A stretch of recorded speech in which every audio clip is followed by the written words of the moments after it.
테슬라 관련 투자 소식입니다. 짐 크레이머, 테슬라 목표 주가를 $1,000로 상향 조정. 테슬라가 1분기 차량 인도를 작년 대비 109% 늘려 분기 신기록을 세웠다. 테슬라가 1분기 차량 인도 실적을 184만 4,800대로 집계해 팩트셋 애널리스트 컨센서스 추정치 172만 2,230대를 7% 앞질렀다. 테슬라가 모델 S와 모델 X 두 차량 모두 교체 작업을 하면서 생산 라인이 줄었는데도 테슬라는 순차적으로 2%, 작년 대비 109% 늘려 분기 신기록을 세웠다고 더스트리트가 전했다. 다음 주 주식이 거래되기 시작하면 시장은 테슬라의 수치에 어떻게 반응할까? 지금까지 반응은 긍정적이다. 수치가 공개된 직후 짐 크레이머는 테슬라 주식이 곧 $1,000까지 뛰어올라 2022년에는 $1,200 이상을 기록해야 한다는 트윗에 공격적이긴 하지만 공감이 간다고 답했다. 1분기 보고에 앞서 테슬라 주가는 올해 현재까지 6% 하락한 $661.75로 마감했다. 울프벤처스의 짐 먼스터는 트위터에 테슬라 보고서에 대한 자신의 생각을 공유했다. 3월에 있을 EV 크레딧과 SNX 리프레쉬를 보류하는 구매자들과 관련된 역풍을 감안할 때 인상적인 숫자다. 우리는 중국에서 모델 Y의 강한 반응에 고무되어 있으며 빠르게 생산 능력을 갖춰가고 있다. 테슬라는 이번 출시에서 신형 모델 S와 모델 X도 1분기에 새 장비를 장착해 테스트하는 등 이례적으로 좋은 반응을 얻었으며 생산량 급상승 초기 단계에 있다고 언급했다. 실적 발표 이전에 애널리스트들은 회사가 집계한 추정치에 따라 올해 테슬라에 대해 83만 1,000대의 인도를 예상했다. 1분기에 약 18만 5천 대의 차량이 인도된 테슬라는 월가의 기대치를 충족하기 위해 다음 3분기 동안 분기당 약 21만 5천 대인 64만 6천 대의 차량을 인도해야 한다. 테슬라가 더 큰 포부를 갖고 있다는 소문이 있다. 회사 전화에서 유출된 세부 정보는 테슬라가 2021년에 100만 대 인도를 목표로 할 수 있음을 시사했다. 주가에 대해 낙관적이지만 추정치에 미치지 못할 것으로 예상했던 뉴스트리트 리서치의 피에르 페라고는 우리가 틀린 한 가지는 중국과 프리몬트의 모델 Y의 인도량 상승이다라고 말했다.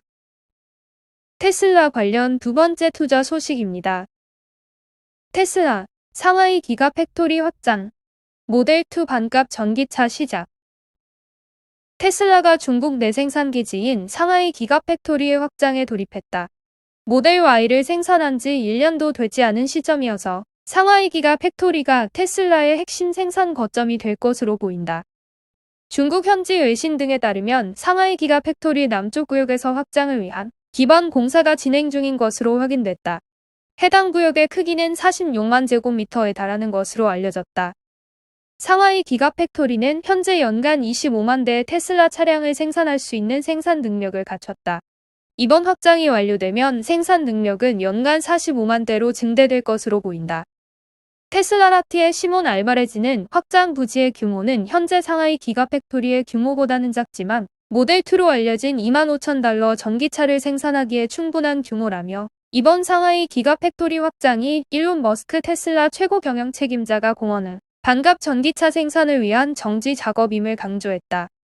테슬라는 올해 초 상하이 기가팩토리에서 제조한 중국산 모델 Y를 기존 수입 모델 대비 30% 저렴한 가격으로 출시했다. 중국 시장에서 첫날에만 사전 계약 10만 대가 몰렸다. 모델 3 역시 지난해 14만 대 가량이 팔린 것으로 알려졌다. 애플 관련 투자 소식입니다. 메타버스, AR 기기 대중화는 결국 애플. 증강현실 플랫폼과 애플리케이션 생태계를 보유한 애플이 메타버스 밸류체인 내 하드웨어 수혜주로 꼽힌다. 특히 향후 AR 헤드셋 글래스 출시를 통해 AR 기기의 대중화를 주도할 것이란 전망이 나온다. 금융투자업계에 따르면 2025년까지 AR 기술이 창출할 시장 규모는 800억 달러로 추정된다. 시장조사업체 EDC에 따르면 2020년 기업들의 AR 관련 지출은 188억 달러이며 2023년까지 연평균 77% 성장할 것으로 예상한다. 이에 시장에서는 현재 애플이 AR앱에서 창출되는 매출은 10억 달러로 추정하고 있고 AR 글래스로 추가 창출 가능한 매출 규모를 최대 110억 달러로 내다본다. 임지용 NH투자증권 연구원은 AR 기기의 대중화는 결국 애플이 주도할 것이라며 AR 사업의 진척도가 향후 애플 주가의 상승의 핵심 촉매제로 작용할 것이라고 판단했다. 애플은 이미 세계 최대 규모의 AR 플랫폼 보유하고 있다.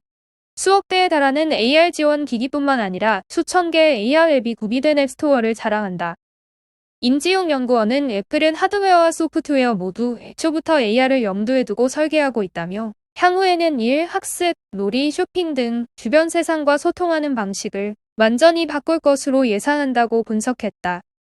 첨단 카메라, 디스플레이, 모션 센서, 강력한 그래픽 프로세서가 맞춤형 머신러닝 및 개발자 도구와 어우러져 실감나고 몰입감 있는 AR 경험을 구현하고 아키트와 리얼리티 키트를 통해 AR 개발자들을 지원할 것이라 설명했다. 임 연구원은 애플의 스마트폰 웨어러블 사례에서 알 수 있듯이 완성도 높은 제품으로 시장의 판도를 바꿀 것으로 예상한다며 애플은 AR 기기를 단순한 디스플레이나 부가 장치가 아닌 차세대 컴퓨팅 플랫폼으로 여기고 하이엔드 제품을 개발 중이라고 설명했다. 실제로 M1 프로세서의 라이다가 포함된 12개의 카메라 센서, 8K 디스플레이, 시선 추적 기능 등 첨단 기술이 탑재될 예정이다.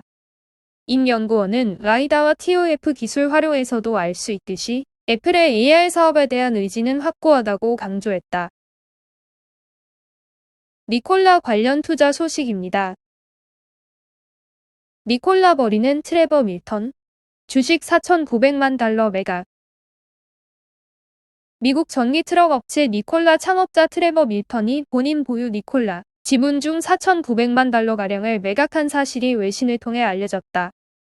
매각에도 여전히 지분 21%를 보유해 1위 자리를 놓지 않고 있지만 힌덴버그 보고서 발표 이후 물러난 그가 지분을 매각한 이유에 관심이 쏠린다. 외신은 지난달 31일 밀턴이 니콜라 주식 350만 주를 주당 13.89달러에 매각했다고 알렸다.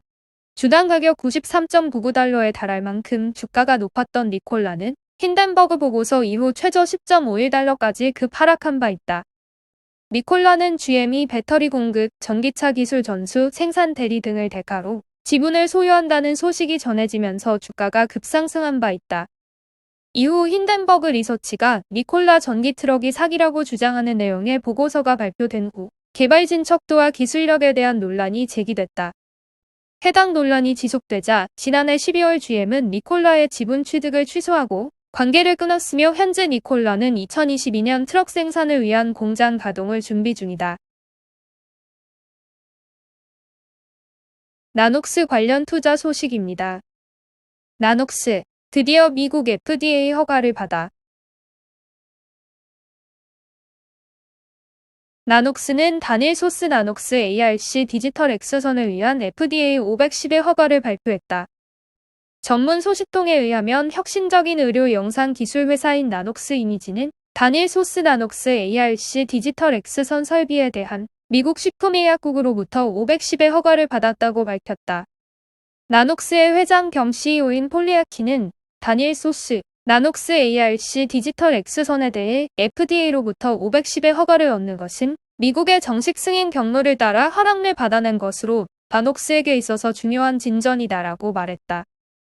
그리고 추가적으로 우리는 2024년 말까지 초기 1만 5천 대의 나녹스 아크 시스템 구축을 마무리한다는 목표를 가지고 있으며 2021년 4분기 또는 2022년 1분기에 나녹스 ARC 시스템을 출하 개시할 수 있도록 일정에 맞추어 진행을 하고 있다고 밝혔다. 나녹스의 CEO인 폴리아키는 우리는 의료 영상 기술을 좀 더 많은 사람들이 사용할 수 있도록 현재 의료 영상 촬영에 제한적으로 접근하거나 접근이 불가능한 세계 인구의 약 3분의 1을 차지하는 사람들이 쉽게 접근하게 하겠다는 목표를 달성할 수 있는 좋은 기회를 얻었다라고 말했다. 현재 나녹스는 2021년에 추가적으로 다중소스 나녹스 ARC와 나녹스 클라우드에 대한 허가를 받기 위해서 미국 FDA 510의 신청서를 제출할 상태이다. 만약 나녹스의 다중소스 나녹스 ARC와 나녹스 클라우드에 대한 허가가 이루어지면 멀티소스 나녹스 ARC는 전 세계에 광범위하게 배치될 것으로 예상되며 앞으로 이 회사의 가장 주요한 이미징 시스템이 될 것이다. 쿠팡 관련 투자 소식입니다. 배달 보너스 계속 푸는 쿠팡이츠. 애간장 타는 배민. 계속되는 쿠팡이츠의 피크타임 보너스가 1위 배달 플랫폼 배달의 민족을 압박하는 모양새다. 소비자들에게 경쟁사 대비 빠른 배송을 강조해 시장 점유율을 끌어올리고 있다. 반면 수수료가 아닌 광고비에 의존해 사업을 벌이는 배민 입장에서는 경쟁적으로 보너스 지급액을 올릴 수 없는 형편이다. 경쟁사에게 갉아먹히는 점유율에 애간장이 타는 이유다. 국내 배달업계 피크타임 보너스는 배달 수요가 몰리는 점심, 저녁 시간대에 라이더를 확보하기 위해 배달 플랫폼이 지급하는 일종의 배달 보조금이다. 쿠팡이츠는 소비자들에게 내세운 장점인 빠른 배달을 실현하기 위해 경쟁사 대비 높은 1만 원의 피크타임 보너스를 지급해왔다. 쿠팡이츠는 배달 파트너들에게 보내는 메시지를 통해 최대 22,000원의 보너스를 지급하겠다고 알렸다.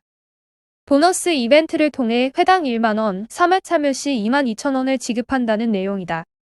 수요가 몰리는 저녁 시간대 라이더들이 쿠팡이츠로 몰리며 타 배달 플랫폼은 타격을 입을 수밖에 없는 실정이다. 쿠팡이츠는 최근 빠르게 시장 점유율을 확대하고 있다. 배달 플랫폼 업계는 2020년 9월을 기준으로 6.2%를 기록했던 쿠팡이츠가 현재 점유율 두 자릿수로 올라갔다고 평가한다. 배달 경쟁이 치열한 서울 강남 일대에서는 쿠팡이츠의 점유율이 50%를 넘어간다는 말이 나올 정도다. 데이터 분석 솔루션 모바일 인덱스에 따르면 2월 기준 쿠팡이츠 월간 활성 사용자 수는 390만 명으로 배달의 민족 1728만 명, 625 697만 명을 빠르게 뒤쫓고 있다. 쿠팡의 로켓 배송 DNA를 음식 배달에 접목한 것이 호평을 이끌어냈다는 분석이다. 배달 플랫폼 한 관계자는 가격보다 빠른 배달을 선호하는 강남에서 쿠팡이츠 영향력은 높다며 쿠팡이츠가 뿌리는 피크타임 보너스가 그대로 시장 점유율로 이어지는 형국이라고 말했다.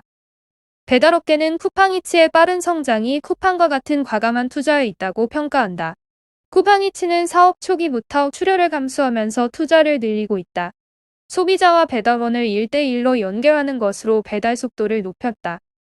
타 배달 앱 대비 배달 속도가 빠르다 보니 이용자 반응은 뜨겁다. 쿠팡이츠 역시 항집한 배달 약속을 위해 최선을 다하겠다는 입장이다. 하지만 쿠팡이츠 입장에서는 비용 부담이 클 수밖에 없다. 라이더에게 지급하는 기본 배달비도 최소 2,500원에서 최대 16,000원으로 업계 최고 수준이라는 평가다. 여기에 피크타임 보너스 등 이벤트를 수시로 진행해 빠르게 업계 점유율과 영향력을 늘려가고 있다. 반면 1위 배달앱 배민은 쿠팡이츠처럼 공격적인 보너스 지급 경쟁이 어렵다. 중흥건당 수수료를 받는 경쟁사들과 달리 몰트라콜 등 광고비 수익에 의존하는 사업 구조가 발목을 잡았다. 2020년 기준 플랫폼 거래액이 15조 원을 돌파했지만 매출은 1조 995억 원, 영업 손실 112억 원을 기록한 이유다.